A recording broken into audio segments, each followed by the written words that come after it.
I am Natalie, 32 years old, and I still cannot believe what happened at my brother Jason's engagement party last month. The moment my father proudly announced he was gifting my apartment to the happy couple, my world shattered. The same apartment I had poured $50,000 into renovating. Dad casually told me, "You need to move out," like he was asking me to pass the salt. Then came Jason's text. "Move out immediately. You have 2 days." That was when I decided to quietly hire a crew and give them all a surprise they never expected. If you are watching this right now, let me know where you are from in the comments below. Do not forget to like and subscribe to hear more stories about standing up for yourself when family tries to walk all over you. 3 years ago, I purchased my apartment after saving every penny I could from my marketing job. It was not easy. I worked overtime, took freelance projects on weekends, and skipped vacations for 2 years straight. When I finally had enough for a down payment, I felt like I had conquered Mount Everest. The apartment was not fancy, a modest 2-bedroom in a decent neighborhood about 20 minutes from downtown. But it was mine. My relationship with my family has always been complicated, especially with my younger brother Jason. He is 29 now, 3 years younger than me, but you would think he was the firstborn the way our parents treat him. From childhood, the pattern was clear. Jason got the newest toys while I got hand-me-downs. Jason got to attend basketball camp while I stayed home, because we could only afford to send one kid. Jason got a car for his 16th birthday while I took the bus, until I could save up for my own vehicle at 19. Our parents, Thomas and Diane, never tried to hide their favoritism. Dad would proudly display Jason's average report cards on the refrigerator while my straight A's were met with. "That is what we expect from you." Mom would reschedule family events if they conflicted with Jason's social plans, but never for mine. The message was always clear. Jason was the golden child, and I was just there. Despite this, I worked hard to build my own life.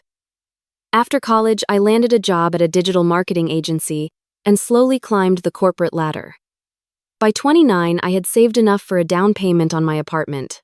I remember the day I signed the papers, my hands shaking with excitement. My parents attended the closing, but seemed underwhelmed. Dad asked why I had not waited to find something in a better area, and Mom wondered aloud if I had made a hasty decision. Jason did not even bother to come. Once I had my keys, I poured my heart and soul into making that apartment my sanctuary. The kitchen had outdated appliances and worn countertops, so I invested $12,000 in new stainless steel appliances, quartz countertops, and a beautiful tiled backsplash. The bathroom needed a complete overhaul that cost another $11,000. I replaced the old carpet with hardwood flooring for $15,000, installed custom lighting throughout for $5,000, and spent the remaining $7,000 on paint fixtures and smart home technology. Every weekend for 6 months, I was either doing renovations myself or supervising contractors. My hands were perpetually stained with paint or caulk. I learned to use power tools and discovered I had a knack for design. Each improvement made the apartment feel more like home, a physical manifestation of my independence and hard work.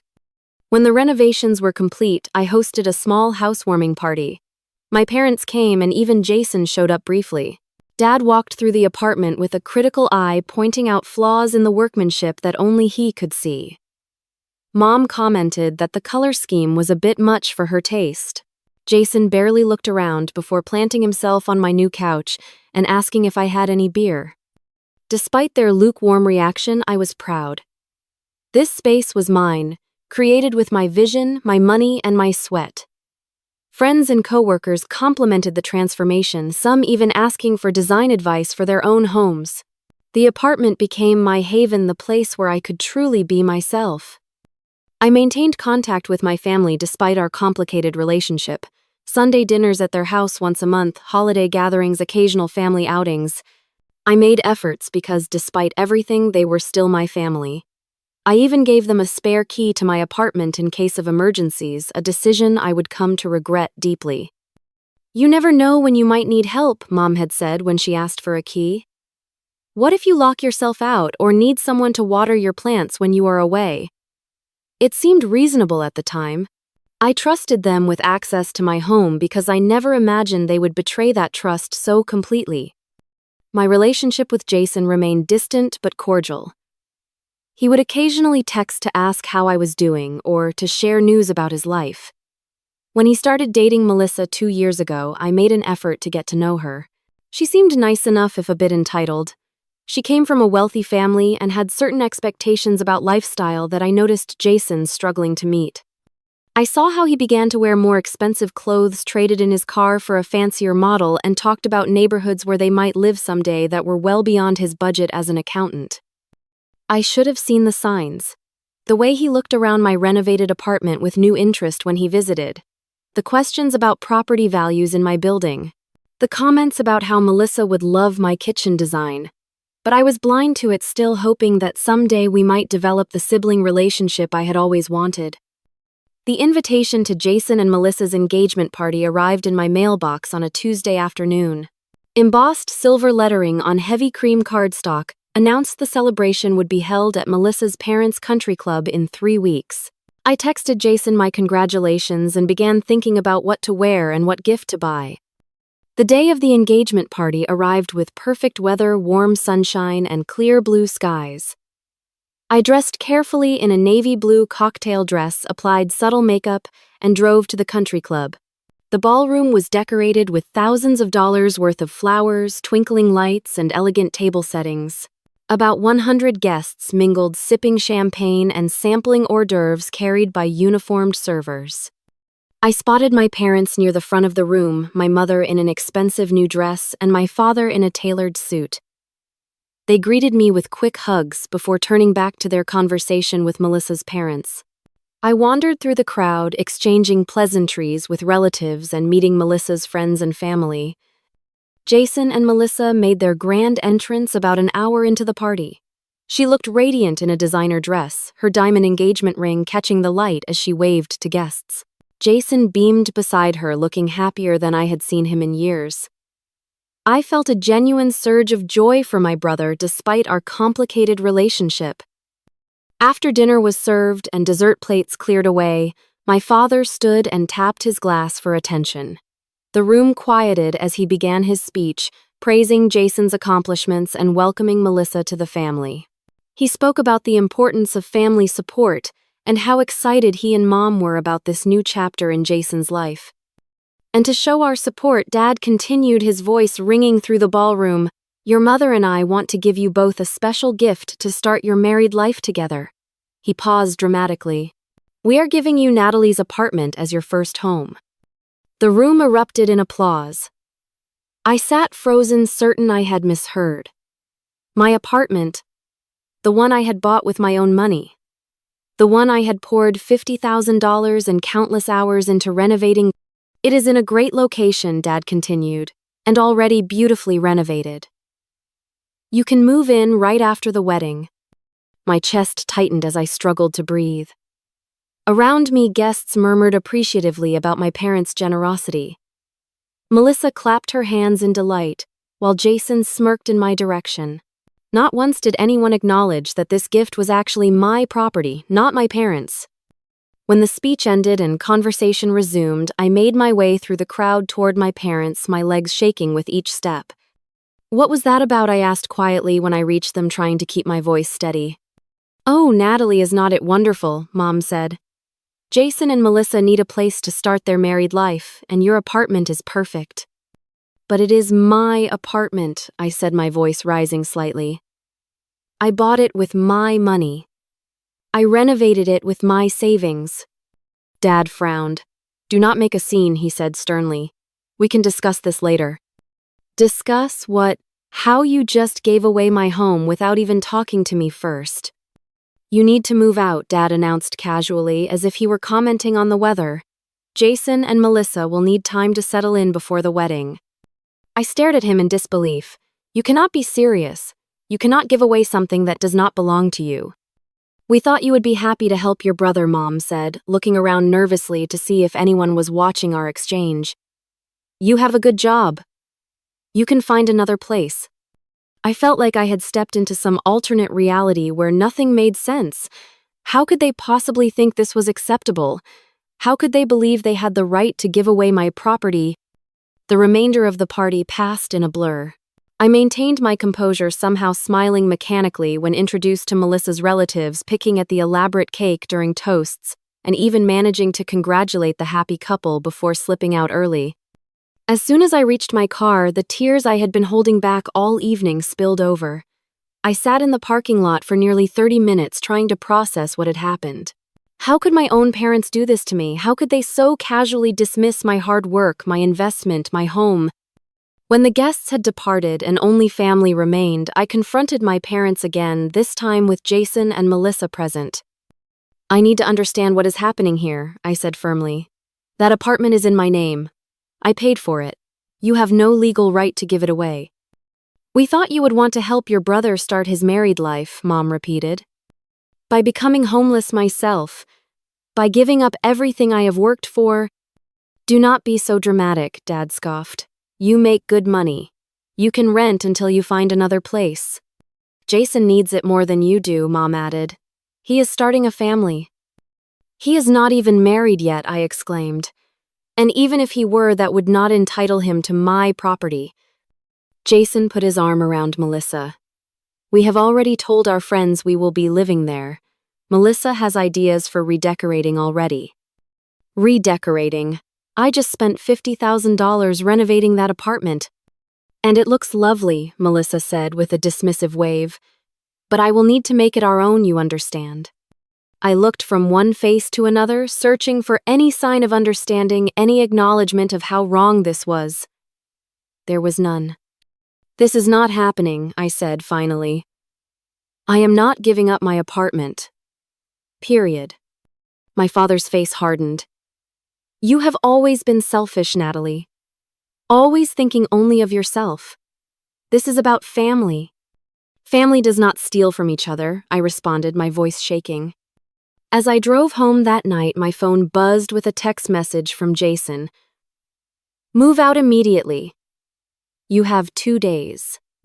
I barely remember the drive back to my apartment after receiving Jason's text. My hands gripped the steering wheel so tightly my knuckles turned white, and tears blurred my vision several times, forcing me to pull over until I could see clearly again. When I finally reached my building, I sat in the parking garage for nearly an hour, alternating between sobbing and staring blankly at the concrete wall in front of me. This could not be happening.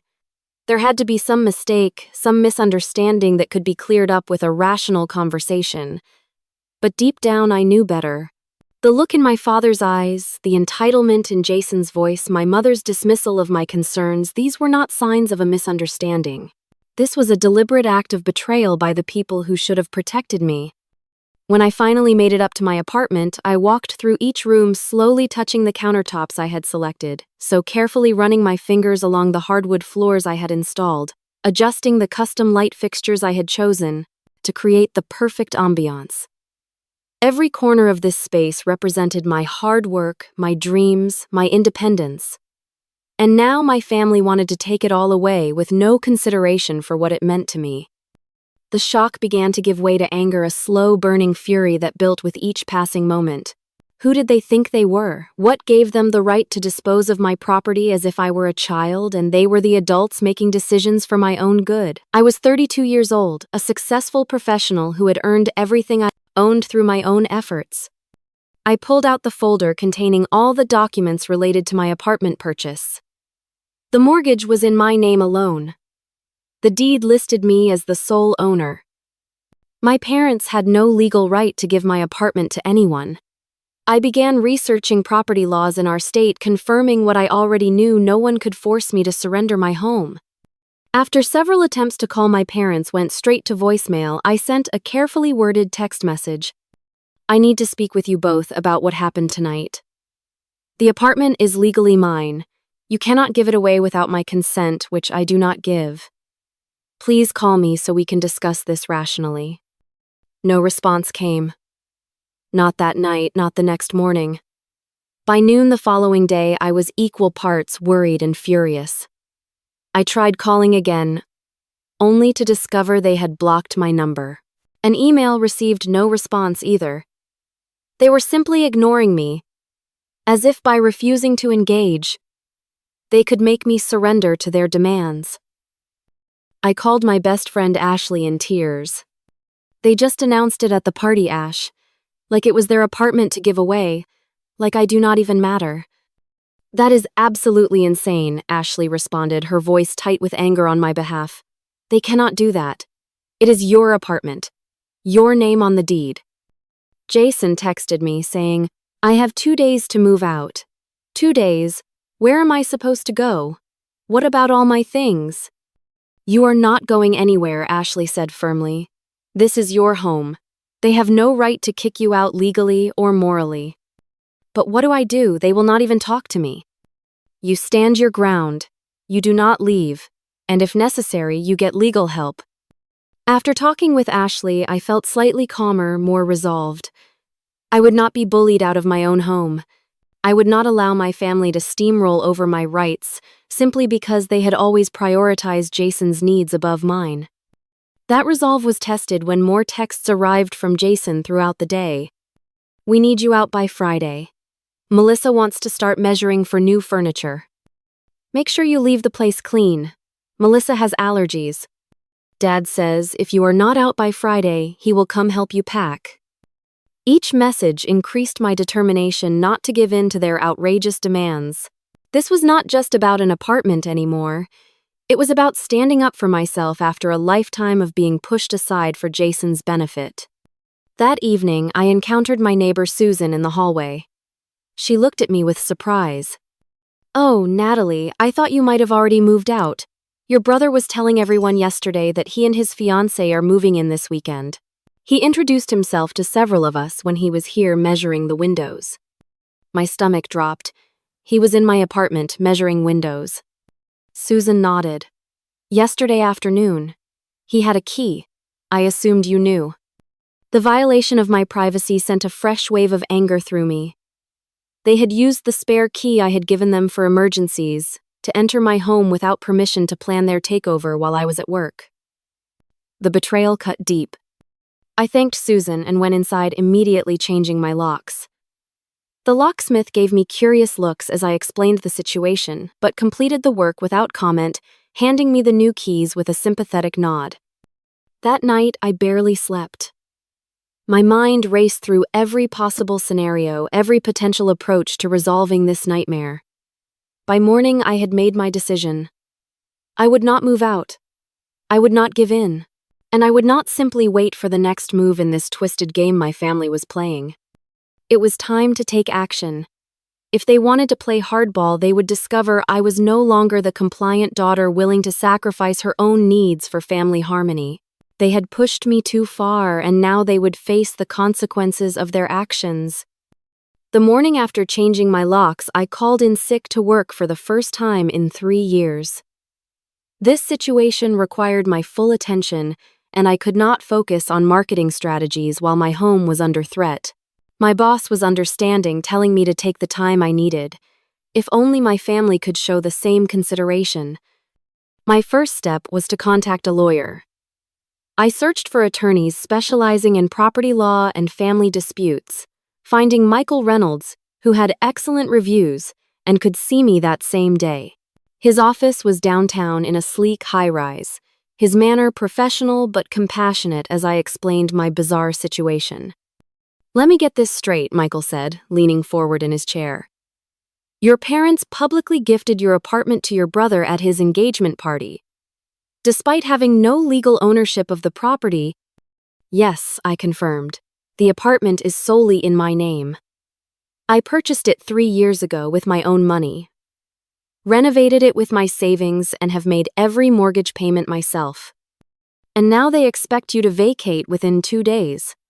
That is what my brother's text said. Michael shook his head, clearly baffled by the audacity. Well, I can tell you unequivocally that they have no legal ground to stand on. They cannot give away property they do not own, and they cannot evict you from your own home. Relief washed over me at his confirmation, though I had already known this to be true. What should I do? I asked. They will not respond to my calls or messages. My brother is telling neighbors he is moving in this weekend. Document everything Michael advised. Every text, every email, every conversation with neighbors. Change your locks, if you have not already done so. I did that last night. Good. Next, I recommend sending a formal cease and desist letter. I can draft that for you today. It will clearly state that the property is yours, that you have not authorized any transfer of ownership, and that any attempts to enter without permission will be considered trespassing. We spent the next hour going over details with Michael, taking copious notes. He asked to see my deed mortgage documents and proof of the renovations I had made. I had brought everything with me organized in a folder, which seemed to impress him. Most clients are not this prepared, he commented. It makes my job easier. By the time I left his office, I felt more in control. The cease and desist letter would be delivered to my parents and Jason by courier the next day. Michael had also advised me on next steps if they persisted, including potential restraining orders and legal action for harassment. But while the legal aspects were now in motion, I had another plan forming. A plan that would send a crystal-clear message while remaining completely within my rights. At home, I created a detailed inventory of everything I had added to the apartment during the renovations. 1. Kitchen. Stainless steel refrigerator, gas range, dishwasher, microwave, quartz countertops, custom cabinets, tile backsplash. 2. Bathroom, walk-in shower with glass doors, double vanity, heated tile flooring, new toilet, custom mirrors. 3. Living areas, hardwood flooring throughout, recessed lighting, ceiling fans, built-in bookshelves. 4. Miscellaneous smart home system, new interior doors, custom window treatments. Next to each item, I noted the approximate cost and whether it was an improvement to the original apartment or an addition I had made. Anything that was an addition rather than a permanent improvement could legally be removed. The original apartment had been a blank slate with builder-grade finishes. Almost everything of value had been added by me. I also took extensive photos of every room documenting the current state of the apartment. These would serve both as evidence of the improvements I had made and as a record of the condition before what I was planning. Next came the most crucial part of my plan, finding the right contractors. I needed professionals who could quickly and efficiently remove all the upgrades I had installed without damaging the structural elements of the apartment. After several calls and meetings, I found Brian and his team at Elite Home Services. So, you want us to essentially reverse the renovations? Brian asked during our consultation, looking somewhat confused. Exactly, I confirmed. I need to remove all the additions and upgrades I installed, returning the apartment to its original basic condition. May I ask why? These renovations are beautiful. That kitchen alone must have cost $12,000, I supplied. And the reason is complicated, but essentially my family is trying to take my apartment from my brother, and I want to make it clear that what is mine stays with me. Brian nodded slowly, understanding dawning in his eyes. So you want to take out everything you paid for before they can get their hands on it? Precisely. After walking through the apartment, Brian provided an estimate for the work and a timeline: 2 days with a crew of 5 people. It would cost nearly $4,000, a significant expense, but worth every penny for the message it would send. We can save most of the materials, Brian explained. The hardwood flooring, kitchen cabinets, appliances, bathroom fixtures, they can all be carefully removed and stored. You could reuse them in a new place or sell them to recoup some costs. I agreed to his proposal, scheduling the work for Thursday and Friday, the exact days Jason had demanded I vacate the apartment. Brian assured me his team would be discreet and professional, understanding the sensitive nature of the situation. With the contractor secured, I needed storage for all the items that would be removed. A quick search led me to a climate-controlled storage facility nearby where I rented a large unit for 3 months. It was another expense, but a necessary one. I also reached out to a few trusted neighbors, including Susan across the hall and elderly Mr. Peterson next door, explaining in broad terms what would be happening. There will be contractors here for the next 2 days, removing some items from my apartment. It might be noisy during business hours, but they will respect the building's quiet times. Is everything okay, dear? Mr. Peterson asked, concern evident in his weathered face. It will be, I assured him. I am just dealing with a family situation. That brother of yours, he asked shrewdly, never did like the look of him when he came around. I smiled at his perception. Yes, related to that. But please do not worry, everything is being handled legally and properly. With all the pieces in place, I felt a strange calm settle over me. For perhaps the first time in my life, I was not just accepting my family's poor treatment or trying to keep the peace. I was standing up for myself in a way that could not be ignored or dismissed. The thought was both terrifying and exhilarating. That night, I received another text from Jason. We will be there Saturday morning with a moving truck. Make sure you are gone. I did not reply. Let him come on Saturday.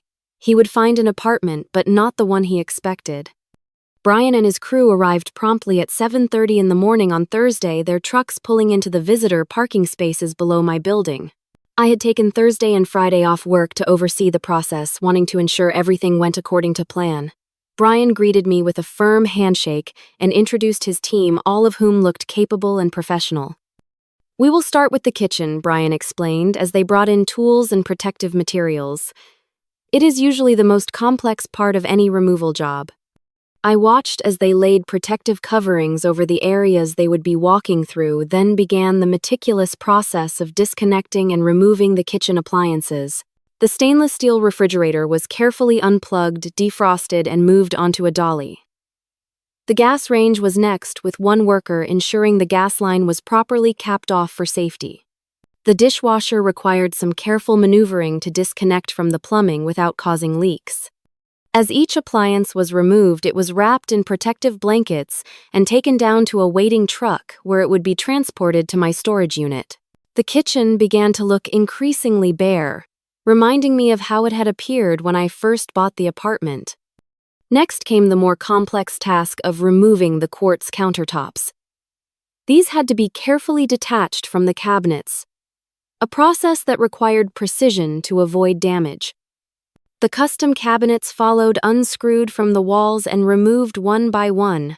By noon, what had once been a showcase kitchen with gleaming surfaces and high-end appliances was now just an empty room with basic plumbing connections protruding from the walls and floor. We are making good progress, Brian noted during their lunch break. The bathroom will be next, then we will start on the flooring. The bathroom deconstruction followed a similar pattern. The glass shower doors were carefully removed and crated for storage.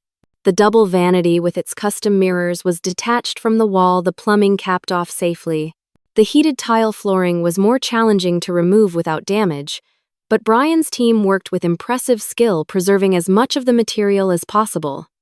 By the end of the first day, the kitchen and bathroom had been returned to their original basic state.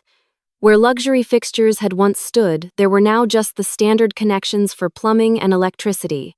The apartment was already looking dramatically different, stripped of the elements that had made it special. As Brian's team packed up for the day, my neighbor Susan stopped by, her eyes widening as she peered past me into the apartment. Natalie, what is happening here? Are you renovating again? Not exactly, I replied, stepping aside to let her see more clearly. I am removing the renovations I already did. Her confusion was evident. But why everything was so beautiful? I explained the situation briefly, watching as understanding, and then outrage crossed her face. They tried to give away your apartment without your permission and expected you to just leave. That is insane. Exactly. So I am taking back what is mine before they can get their hands on it. Susan shook her head in disbelief. Well, good for you for standing up to them. Let me know if you need anything, okay? Even if it is just someone to keep an eye out while the workers are here. Her support meant more than she could know. Throughout my life, I had rarely had anyone stand up for me against my family's treatment. Having neighbors like Susan in my corner reinforced that I was doing the right thing. Day 2 of the project focused on the hardwood flooring and built-in features. The team started early, carefully prying up the expensive hardwood planks I had installed throughout the apartment. This was painstaking work, as the goal was to preserve as much of the flooring as possible for potential reuse. Beneath the hardwood was the original concrete subfloor, gray and utilitarian. The built-in bookshelves in the living room were next unscrewed from the walls and disassembled for storage. The recessed lighting throughout the apartment was replaced with basic builder-grade fixtures, the kind that had been there when I first moved in. The smart home system, including the programmable thermostat video doorbell and integrated speakers, was removed and packed away. By mid-afternoon, the custom window treatments had been taken down, replaced with the simple white blinds that had come with the apartment. The interior doors I had upgraded to solid wood models were swapped back for the hollow core originals I had stored in the building's basement storage area. As the day progressed, more neighbors noticed the activity and stopped to inquire. Each time I gave a brief explanation, receiving looks of sympathy and support in return. Mr. Peterson from next door even brought me a container of homemade soup for strength, as he put it. "You show them, Natalie," he encouraged me. "Some people need to learn they cannot take advantage of good people." By 5 o'clock, Brian's team had completed the transformation. What had once been a stylishly renovated, comfortable home was now a basic apartment with builder-grade finishes, bare concrete floors, and standard white walls. It was functional, but completely stripped of personality and luxury. Brian walked through with me for a final inspection, making sure everything had been properly removed and that the apartment was still structurally sound and livable. "All the plumbing and electrical work is up to code," he assured me. "The apartment is perfectly habitable, just not as comfortable or attractive as it was before." "It is exactly what I wanted," I told him, surveying the stark space with satisfaction. "Thank you for understanding and doing such a thorough job." "I have seen family disputes before," Brian said, "but never quite like this. I hope it works out for you." After paying Brian and thanking his team, I stood alone in my transformed apartment. The echoing emptiness of the rooms reflected the hollow feeling in my chest. This had been my home, my sanctuary, the place I had poured my heart into creating. Now it was just a shell stripped of everything that had made it special. But as I looked around at the bare walls and floors, I felt a strange sense of power. For the first time in my life, I had refused to be the family doormat. I had taken control of a situation where they had tried to render me powerless. Whatever happened next, I had stood up for myself in a way they could not ignore. I spent that night in the apartment, sleeping on an air mattress in what had been my bedroom. The concrete floor was cold and hard beneath the thin mattress, but I slept surprisingly well, perhaps from the emotional exhaustion of the past few days. Tomorrow would bring the confrontation I had been preparing for. Jason and Melissa would arrive, expecting to claim their gift, only to find it was not at all what they had been promised. I fell asleep wondering what their faces would look like when they saw what awaited them.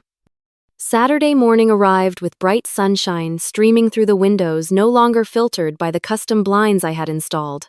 I had been up since 6, showered in the now basic bathroom with its standard shower head instead of the rainfall fixture. I had loved and dressed carefully in jeans and a simple blouse. This was not a day for looking vulnerable. At precisely 10 o'clock, I heard voices in the hallway outside my apartment. I recognized Jason's, immediately followed by Melissa's higher-pitched tones, and surprisingly, my parents' voices as well. They had all come for the grand takeover. The knock, when it came, was aggressive, 3 sharp raps that echoed through the nearly empty apartment. I took a deep breath, steeled myself, and opened the door. 4 faces stared at me with varying degrees of surprise and annoyance. Jason spoke first. "You are still here. I told you to be out by yesterday." I smiled pleasantly. "This is my apartment. I am not going anywhere." "We have already discussed this," my father said impatiently. "Stop being difficult, and let your brother and Melissa move in." "Please come in," I said, stepping aside. "I think we need to have a conversation." They filed past me, then stopped abruptly as they took in the state of the apartment. Where they had expected to find my beautifully renovated home, they instead saw bare concrete floors, basic white walls, exposed plumbing connections, where high-end fixtures had once been, and empty spaces where built-in features had stood. What happened?" Melissa gasped, her eyes wide with shock. "Where is everything?" "What did you do?" Jason demanded, turning to me with fury on his face. "I removed my belongings," I replied calmly. Everything I paid for with my own money. You destroyed the apartment, my father shouted. I did not destroy anything. I simply took what was mine. The apartment is in exactly the condition it was when I bought it. Everything you see, or rather do not see, was paid for by me, installed by me, and therefore belongs to me. My mother looked around in disbelief. But the kitchen, the bathroom, the floors, all mine, I confirmed, purchased with $50,000 of my own savings. Did you really think I would leave them for you to give away? Melissa burst into tears. This is not what you promised us, she wailed at my parents. You said it was beautifully renovated. This is unlivable. It is perfectly livable, I corrected her. Just not luxurious.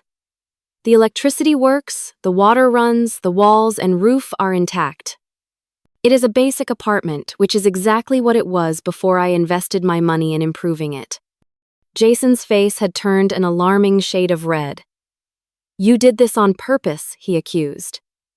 To spite us. I did this to protect my investment, I replied evenly. You and our parents tried to steal from me. I simply ensured you could not profit from that theft. We did not steal anything, my father protested. We were helping your brother start his married life. By giving away my property without my consent, I pointed out. That is the definition of theft, Dad.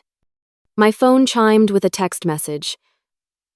I glanced at it briefly, noting it was from my lawyer confirming that the cease and desist letters had been delivered the previous day. By the way, I added, I assume you all received the legal notices from my attorney yesterday. Just to be clear, this apartment legally belongs to me. Only my name is on the deed and mortgage. You have no right to give it away, and Jason has no right to demand I move out. You got a lawyer, my mother asked, looking stunned. Of course I did. You were trying to take my home. Melissa was still crying now, sitting on the floor since there was no furniture. What are we supposed to do now? We told everyone we would be living here. The wedding is in 4 months. That is not my problem, I said firmly. You should have confirmed ownership before making plans to take someone else's property. My father pulled out his phone. I am calling your Uncle Richard. He is a real estate attorney. This cannot be legal what you have done. Feel free, I replied. He will tell you the same thing my lawyer told me. The apartment is mine. The renovations were mine. I had every right to remove what belonged to me. While my father made his call, stepping into the hallway for privacy, my mother approached me with a pleading expression. Natalie, please be reasonable. Family helps family. Your brother needs this place more than you do. I need a home too, Mom. Why is his need more important than mine? He is getting married, starting a family. And I am single, so my needs do not matter, I shook my head sadly. That has always been the problem. You and Dad always put Jason first, always made me feel less important, less worthy of consideration. That is not true, she protested weakly. Isn't it? When have you ever put my needs first? When have you ever considered my feelings before Jason's? She had no answer, which was answer enough. My father returned his expression grim. Richard says she is within her rights, he admitted reluctantly. The apartment is legally hers. And the renovations, Jason demanded. Also hers. She can remove anything that is not permanent to the structure. A heavy silence fell over the room. The reality of the situation was finally sinking in. Their plan to appropriate my home had failed completely. So what now, Melissa asked eventually, her voice small and defeated. Now you find somewhere else to live, I answered simply. This apartment is my home and I am staying. You have ruined everything, Jason exploded. Our plans, our future, everything. No, Jason. You and our parents tried to ruin my life by taking my home. I simply prevented that from happening. The confrontation continued for another hour with accusations, tears, and attempts at guilt-tripping from all sides. My father threatened to cut me out of the family. My mother begged me to reconsider. Jason called me every name he could think of. Melissa alternated between crying and making spiteful comments about my selfishness. Through it all, I remained calm and firm. This was my stand, my moment to finally break the pattern of putting everyone else's needs before my own. It was painful and ugly, but also strangely liberating. Eventually, they left Jason slamming the door so hard it rattled the walls. I stood in the empty apartment, shaking with a mixture of adrenaline and emotion, but also feeling stronger than I ever had before. In the days that followed, the fallout continued. Extended family members began calling, some to express outrage at my selfishness, others to offer support after hearing my side of the story. My mother's sister, Aunt Carol, who had always seen the dynamics in our family, clearly called to tell me she was proud of me for standing up for myself. "It is about time someone called Thomas and Diane out on their favoritism," she said firmly. "They have been doing this to you since you were a child."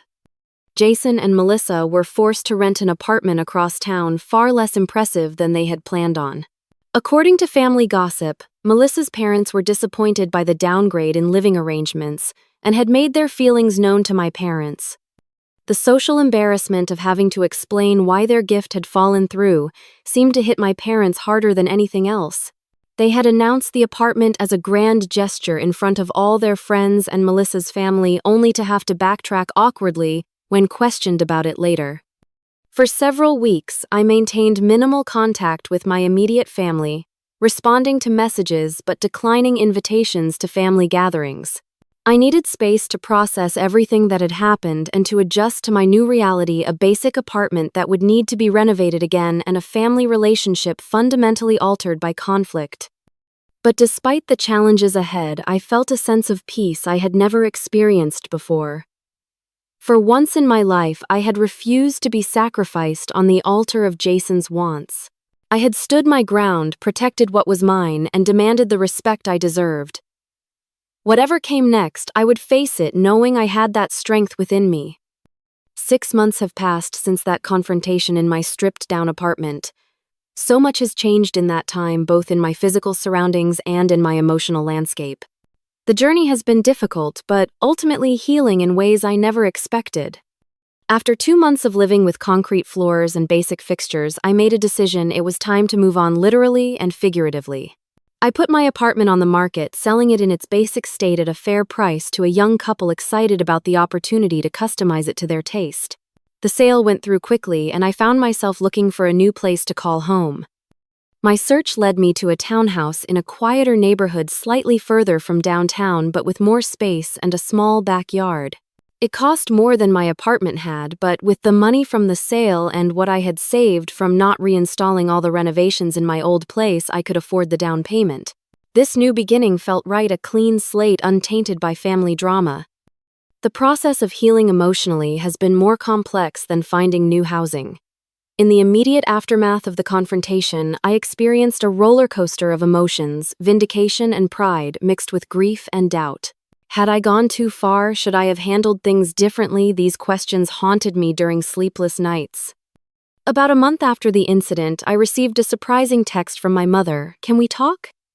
We met at a neutral location, a coffee shop halfway between our homes. She looked older somehow, the lines around her eyes deeper than I remembered.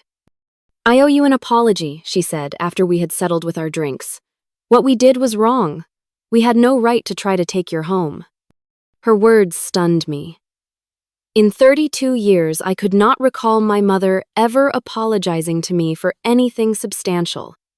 "Why did you do it?" I asked, the question that had been burning inside me for months. She sighed deeply. "It is complicated. Your father, he has always had a blind spot when it comes to Jason, and I have enabled it. I see that now. When Jason and Melissa were talking about where they would live after the wedding and how expensive everything is these days, your father got this idea that your apartment would be perfect for them. He convinced himself and then me that you would be fine with it, that you would want to help your brother. But you never even asked me," I pointed out.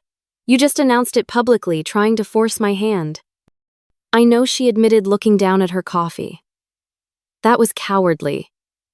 I think deep down I knew you would say no, and I did not want to face that conflict. Our conversation lasted nearly 2 hours, digging into patterns of behavior that stretched back to my childhood. She did not justify or excuse everything, but she did provide context I had never understood before. My father had always wanted a son to carry on the family name and traditions. When Jason was born after me, his preference became obvious and unchecked. It does not make it right, she acknowledged. But that is how it started. And then it just became the pattern, the way things were in our family. While that conversation did not instantly heal our relationship, it opened a door that had long been closed. We began meeting regularly, sometimes just the two of us, sometimes with a family therapist I had started seeing to help process everything. My father has been slower to come around. His pride was deeply wounded by my refusal to go along with his plan, and even more by the public embarrassment that followed. We have spoken only a few times in the past 6 months, brief, stilted conversations at family gatherings. I eventually began attending again, but recently I noticed a shift in his demeanor, less defensive, more thoughtful. Time will tell if this represents genuine change. Jason has not apologized. I did not expect him to. A lifetime of preferential treatment has convinced him of his entitlement to whatever he wants. He and Melissa were married 3 months ago in a ceremony I was invited to but chose not to attend. According to my mother, they are renting a condo now and seem happy enough. The most significant change has been within myself. Through therapy and a support group for people with similar family dynamics, I have learned to set and maintain boundaries. I no longer feel obligated to sacrifice my needs for family harmony. I have stopped apologizing for taking up space in the world, for having needs and wants that matter just as much as anyone else's. My circle of friends has become my chosen family.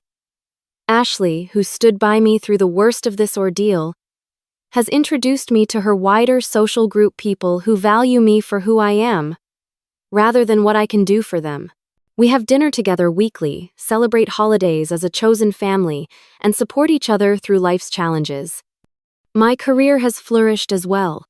The confidence I gained from standing up for myself translated into more assertiveness at work. I received a promotion 4 months ago with a significant salary increase that helped make my new home possible.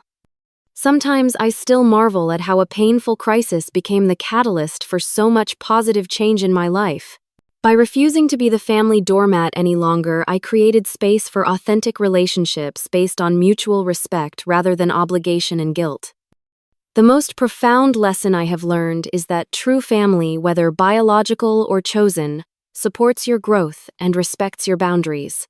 Love does not demand sacrifice at every turn. Real love wants to see you thrive, not just survive. My new townhouse is nearly finished being decorated now. I took my time selecting each element thoughtfully, creating a space that reflects who I am now, not who I was trying to be for others. The kitchen has beautiful maple cabinets and slate countertops. The floors are bamboo, warm and sustainable. Every corner feels authentically mine. In a way, my old apartment never quite did lovely as it was. Standing up for yourself does not mean burning all bridges or hardening your heart. It means having the courage to say, "This is not acceptable to me," and the wisdom to know that those who truly love you will respect that boundary even if it takes them time to adjust. If you have ever found yourself constantly sacrificing your needs for others, ask yourself, what would change if I started treating my own well-being as a priority? The answer might surprise you as it did me. The sky does not fall. The world does not end. And those who truly matter will remain in your life, perhaps in a healthier way than before. What about you? Have you ever had to stand up to family who took you for granted? How did you handle it? I would love to hear your stories in the comments below. Do not forget to like this video if it resonated with you. Subscribe for more stories about family dynamics and personal growth, and share with anyone who might need to hear that it is okay to protect what is yours. Thank you for listening to my story, and remember, sometimes the most loving thing you can do for yourself and others is to say no when necessary.